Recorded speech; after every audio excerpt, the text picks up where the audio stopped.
Olá, estamos de volta com o programa Você Pode Ser Feliz aqui pela Rede Século XXI. Estamos começando este segundo bloco, onde nós conversaremos sobre o tempo do Advento. Você tem alguma dúvida até sobre isso? O Padre Alex, nos próximos blocos, vai estar aqui conversando com a gente sobre isso e, de fato, ele vai nos ajudar a entender como preparar o nosso coração de uma maneira melhor para esse tempo do Advento. Um tempo muito bonito na nossa igreja, viu? A igreja, claro, os padres, os paramentos são roxo, da cor roxa, mas isso não quer dizer tristeza, quer dizer espera e preparação. Depois a gente vai conversar um pouco melhor sobre essas coisas. Quero lembrar que Luana Fabrícia da Silva, ela é de Caruaru, lá em Pernambuco. Ela ligou, pediu oração por ela mesma, por toda a família e agradece a Deus pelas graças alcançadas. Isso mesmo, Luana, quando a gente faz pedido, a gente sempre tem que agradecer a Deus por aquilo que a gente recebeu. Lúcia Aparecida Perri Ramos, ela é de Vinhedo, aqui no interior de São Paulo. Ela pede oração por Douglas, por uma audiência e por toda a família Perri. E pede, claro, pelos noivos Bruna e Wilson. A Amanda de Azevedo Gonçalves, ela é de Lagarto, lá no Sergipe. Pede oração por ela mesma, por Josefa e por toda a família. A Maria do Carmo Pereira Bellini, ela é de Caraguatatuba, lá aqui no interior de São Paulo. Pede oração por ela mesma, pede pelo esposo Bellini e por todas as necessidades da sua família. O Brás Teodoro dos Santos, ele é de Santa Rita do Sapucaí, lá em Minas Gerais. Ele pede oração pelas famílias, pela saúde do Juliano, Rodrigo, Fernanda, Luciana e o netinho Vinícius, deve ser isto. Agora, eu quero parabenizar a Eliane Fátima Silva. Ela é de Pouso Alegre, em Minas Gerais. Tornou-se uma nova sócia aqui da Associação do Senhor Jesus. Muito obrigado, viu, Eliane, pela sua participação, por se tornar esta nova sócia aqui da Associação do Senhor Jesus. Não só você nos ajuda a fazer com que esse sinal esteja no Brasil todo, mas também você recebe pelas nossas orações muitas graças e, claro, muitas bênçãos. Muito bem, para a gente conversar sobre Advento, eu tenho aqui o Padre Alex. Seja bem-vindo, Padre Alex. O nosso programa Você Pode Ser Feliz. Bom dia. Bom dia. Tudo tranquilo com você? Tudo tranquilo, bem? graças a Deus. Preparado para a gente conversar um pouco sobre Advento? Eu acho que sim. Padre Alex, você podia falar para o pessoal onde você está trabalhando aqui em Campinas? Uhum. Eu sou pároco na paróquia São José, em Campinas, aqui na Vila Industrial, um bairro que todo mundo conhece, né? Próximo à rodoviária. E vou fazer quase 2 anos que eu estou lá. É uma comunidade muito conhecida, muito tradicional, muito querida, inclusive, aqui em Campinas, lá em Campinas, né? Aliás. Então, estamos aí, à disposição. Você é missionário do Sagrado Coração? Isso, eu sou missionário do Sagrado Coração. Quanto tempo você é padre? Eu fiz 18 anos anteontem. Parabéns. Obrigado. Desculpa, eu não me esqueci dessa data. Parabéns, que Deus te abençoe. Nossa, como eu pude ter me esquecido disso. E dia 3 agora eu faço 19 anos de padre. Isso é muito bom também, não é? 19 anos dia 3 de dezembro, que eu não sei que dia que vai dar, mas dia 3 de dezembro eu faço 19 anos, um ano na sua frente, acho né? que é quarta-feira, né? Acho que por aí. Muito bem, Padre Alex, tempo do Advento. A primeira coisa que as pessoas têm que entender quando fala de tempo do Advento na igreja, o que seria? Eu sempre associo Advento à palavra preparação, assim como a Quaresma, né? Uhum. A igreja tem esses 2 momentos importantes, não que os outros não sejam, mas esses 2 momentos importantes, Páscoa e Natal. E a igreja marca, ela acentua esses 2 momentos com períodos de preparação. Uhum. O Advento é um desses períodos. Tá. O tempo do Advento, só para a gente fazer um resgate, por exemplo, quais são os tempos litúrgicos da igreja? Só para a gente colocar, nós temos para as pessoas terem temos referência. Tempo comum, os tempos de festa, né, que são pontuais, o tempo do Advento e o tempo da Quaresma. Uhum. Depois o tempo do Natal e o tempo da Páscoa. Padre Alex, para as pessoas, por exemplo, vamos supor que o nosso telespectador, já pensando no próximo domingo, já celebrar esse tempo, já começar, como você disse, a preparação para o Natal. Alguma coisa específica que a pessoa poderia fazer neste período do Advento, que começa agora domingo, vai até o Natal? É típico do momento, do período do Advento e também da Quaresma, o sentido penitencial, como você falou, não é um sentido de tristeza. De Quaresma, aquelas coisas que a pessoa fica se E mesmo a Quaresma também não é tanto assim, né? Mas o Advento, ele tem ainda essa questão penitencial. Penitência não significa tristeza, né? E por coincidência, Padre Aí, o Advento, nós celebramos o Advento no final do ano civil. Então, é uma época mais que propícia da gente fazer uma revisão. Então você vai fazer uma revisão de vida, né, da sua vida, você vai fazer uma revisão da sua espiritualidade e neste momento você vai também ter uma participação penitencial na igreja. Não de tristeza, mas de penitência. É tempo também mais que propício para você buscar a confissão, por exemplo. Tá, né? além disso, possível? Não, possível é. Mas você acha que é interessante que as pessoas façam uma revisão de vida ou isso é mais para a quaresma? Não, eu acho que em qualquer momento. Mas o advento, ele é propício a isso. Porque coincide também com o final do ano, é aquele momento em que as pessoas também gostam de fazer aquelas promessas, aquelas coisas para o ano que vem, planejar. Então, o advento nos introduz nessa possibilidade de você fazer uma renovação e fazer um planejamento espiritual, se é que se pode dizer isso, de maneira séria. Não ficar pensando coisa que, né, não vai... Que não consegue realizar. Então, ano que vem eu vou emagrecer 30 quilos. Não, isso não resolve. né? Eu tenho Primeiro que que o advento não é para isso. Não, não né? é para fazer O isso. advento não é tempo de dieta. É para fazer, é um momento para você se olhar mesmo de maneira honesta e ver, bom, por aqui eu preciso caminhar o ano que vem, ou né, nesse período de advento, e aí sim eu vou estar preparado para celebrar o Natal, que é uma festa muito importante. Então você acha que é bom associar esses dois tempos, né? O tempo do advento com o tempo, eu digo, o tempo civil, advento com aquilo que nós celebramos final de ano. Coincide, né? Coincide, então é importante a gente fazer uma breve revisão. Você tem alguma dica, por exemplo, para as pessoas se prepararem melhor? Além disso que você coloca, algum retiro, alguma coisa assim, você acha que é possível? Uma coisa que eu acho que seria interessante é a gente pensar o advento como um momento de parada. Embora para nós que é paróquia não é parada, né? Agitação, continuação. Dobra, né?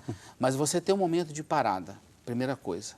A segunda coisa é algo que nós temos, que já é da prática nossa do dia a dia e que às vezes nos falta ter mais empenho, é a questão da novena de Natal. A novena é uma preparação ótima, né? É uma coisa caseira, você não precisa sair de casa para você fazer, você faz com seus vizinhos, no seu bairro, na sua rua, no seu condomínio, e é altamente espiritualizado. Né? A novena é uma coisa espiritual. Então, eu acho que a novena de Natal, você ter essa possibilidade de se confessar, né? Fazer uma confissão auricular, né? E estar sintonizado com aquilo que você vai celebrar no Natal é muito importante. Porque muitas vezes nós nos preparamos muito para a ceia, para a árvore de Natal, para presentes, mas a gente esquece e dá menos prioridade àquilo que é essencial do Natal. Essa questão da preparação, você falou da confissão, etc. Você acha que as pessoas perderam isso? Eu acho. Nesse tempo do advento, perderam a confissão como referência? Não, a confissão como um todo eu acho que se perdeu, né? Porque as pessoas confessam pouco. Né? Ah, é? E agora, no advento e na quaresma, há uma busca maior. Mas ao longo do ano não tem muito. Ao longo do ano não tem muito. Mas se você aquele cristão que confessa realmente nesses momentos, então está aí o momento. Não vai esperar para depois. É porque as pessoas até falam que falta padres e tal. Você acha que isso é uma desculpa? Eu acho que é uma desculpa. Né? Para não enfrentar a confissão auricular. Não enfrentar a confissão auricular. Se você fizer, por exemplo, a confissão comunitária, que eu particularmente não faço, né? Mas a gente tem, na nossa paróquia, nós temos o privilégio de ter 3 padres. Então, a pessoa não confessa se não quiser. Então, nós vamos ter esse ano o rito penitencial. É normal que faça o rito penitencial e a confissão logo depois. Então, é um momento que a pessoa deve buscar. E, de alguma maneira você encontra, né, um padre que esteja disponível. Você tem aí 4 semanas de preparação, não é possível, né, que não vai encontrar um sacerdote disponível para confessar. Eu acho difícil não encontrar. Tudo bem que na igreja nós temos, quer dizer, precisa quanto mais padres seria melhor, justamente para dar esse suporte espiritual para todas as pessoas. Mas na falta de alguns, é só buscar que a pessoa encontra. Você falava essa questão de resgatar não, fazer a novena em família. Também, da mesma maneira em relação à confissão. Você acha que se perdeu isso? Por exemplo, essa reunião em família, este encontro enquanto pessoas de comunidade, porque hoje tem uma tendência de se fazer a novena nas igrejas. Você acha que isso não acaba perdendo com o fato de poder reunir pai, filho, uma mulher e tal, avó, sei lá, ou vizinhos? Você acha que isso também perdeu ou é mais coisa de interior? Eu não sei. Como é que você avalia isso? Tanto você quanto eu, nós temos né, aí a mesma origem, digamos, nós somos do interior, e eu, desde a minha mais remota lembrança, eu me lembro da novena de Natal feita em família, na minha casa, com os vizinhos. Com os vizinhos, isso é muito bonito. Assim que a gente fazia. E às vezes, se numa rua tivesse mais de 9 famílias, seguia uma outra novena. Isso. Então, eu acho que a característica da novena do Natal é fazê-la em família. Uma solução é fazer o encerramento, como a gente faz, né? Faz um encerramento na igreja, na comunidade. Dia tal, encerra-se a novena ali. Mas eu acho que o gostinho da novena é fazer em família. Isso aqui no Brasil, os tempos que eu morei no Equador, os 6 anos que eu morei lá, sempre fazíamos em família. Era uma coisa muito interessante, como que as pessoas gostavam disso. Isso é interessante. Então, eu acho que é uma característica da novena de Natal ser feita em família, que pode fazer também na igreja, não tem problema nenhum, mas eu acho que seria mais interessante. Ok. Você que ligou agora a TV na Rede Século XXI, nós estamos conversando com o Padre Alex sobre o tempo do Advento, um tempo muito propício, como ele já comentou. Se você ligou agora, é claro que você não viu isso, não ouviu isso. Um tempo de preparação, um tempo de encontro com irmãos, um tempo até mesmo de fazer uma avaliação da própria vida, da própria história. E é isso que a gente apresenta para você hoje. Você acabou de dizer agora que você ficou no Equador, você ficou lá 6 anos, não é isso? 6 anos. Esse tempo do Advento lá é trabalhado da mesma maneira ou há alguma característica bem particular? Eles têm muitas características particulares. Você ficou onde lá no Equador? Eu fiquei 2 anos no interior do país e 4 anos na capital. Tá. Ele tem algumas características que são próprias da cultura equatoriana, né? Aliás, eles celebram o Natal de maneira muito mais intensa do que nós. Ah, é? Muito mais. É uma coisa muito cultural até. Mas a novena é uma característica. Eu acho interessante porque é uma coisa que nós também temos. Então, lá se faz a novena. Do jeito que nós estamos aqui. Mas não na igreja, mas nas nas famílias, casas. Eu fiquei, por exemplo, numa área indígena e era uma coisa muito interessante você fazer a novena com as comunidades. E as famílias indígenas faziam isso. Era muito interessante, né? E era algo muito similar a nós. A mesma coisa, o livrinho com os 9 dias e tal. Porque, além disso, tem outras coisas que são típicas da cultura e muito forte lá, né? Mas a novena é um traço que eles têm também. Assim, é um povo muito festeiro, Muito. Mesmo sendo o tempo do Advento, faz muito. festa? O Natal lá ele é celebrado com muita festa. Ah, é? Eu acho que, claro, a Semana Santa também, mas o Natal ele tem uma característica muito interessante. Eles têm, por exemplo, lá uma coisa que eles chamam de passe de ninho, que é uma espécie de procissão misturada com carnaval. Passe de ninho, né? Uma espécie de procissão misturada com carnaval. Isso é típico do Natal. Mas nessa época do Natal?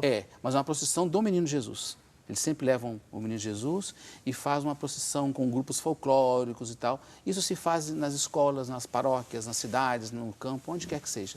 Sempre se faz durante todo o Advento.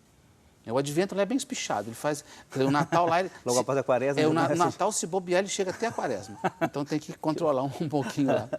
Agora, então, mas tem essa diferença, consegue compreender essa questão do Advento, como tempo de preparação. Consegue. Só que dentro, em meio a isso, tem essa questão das festas. Mas é muito cultural mesmo, a questão da festa para eles, né? Mas então, não é só, é uma questão religiosa que vai pelo social também. Exatamente, pelo cultural, eu diria até folclórico. É muito folclore e religioso junto, né? Ok. Padre Alex, eu vou continuar lendo os pedidos de oração dos nossos irmãos que acreditam, claro, todo esse projeto de evangelização que a gente tem e, claro, pensam de fato que a sua oração ela pode contribuir muito para aquilo que a gente faz ao longo do nosso dia, oração que é força, que nos ajuda a compreender melhor a ação de Deus na nossa história. Por isso, a gente não pode deixar de rezar e de colocar os seus pedidos de oração. A Vera Lúcia Lourenço Santiago, ela é de Campinas, aqui próximo de nós, pede oração pela sua família, por ela mesma, pede oração por todos os seus familiares. Ilane Teixeira Ortega, aqui de Campinas também, interior, próximo a nós aqui, pede oração pelo seu filho Wilson Luiz, pela cura do síndrome do pânico e da depressão. Pede por ela mesma e pela sua saúde. Claro, estamos rezando juntos. Eliane Andrade de Lima de Oliveira, ela é de Valinhos, aqui, né, onde está a sede da Associação do Senhor Jesus e da Rede Século XXI, pede oração por ela mesma, pela sua saúde e também de toda a sua família. A Maria Aparecida Gasparotto de Oliveira, ela é de Marília, interior de São Paulo, pede pela saúde de Marnilde Ivone Gasparotto Torres, Jean Gasparotto, Joaquim, Rosalina, pela sua família e por todos aqui da Rede Século XXI. Muito obrigado, viu? Muito obrigado pela sua intenção por todos nós aqui. E também a Oswaldina Alves Mendes Barbosa, ela é de Salinas, Minas Gerais, pede oração pela saúde, libertação de Joyce, pela cura do toque e por toda a sua família. Muito bem, nós vamos para um breve intervalo, daqui a pouco a gente já volta. Vamos continuar conversando com o Padre Alex sobre o tempo do Advento e algumas dúvidas para você. Aliás, para você saber o que a gente pensa sobre isso. É um intervalo rapidinho, daqui a pouco a gente já está aqui de volta.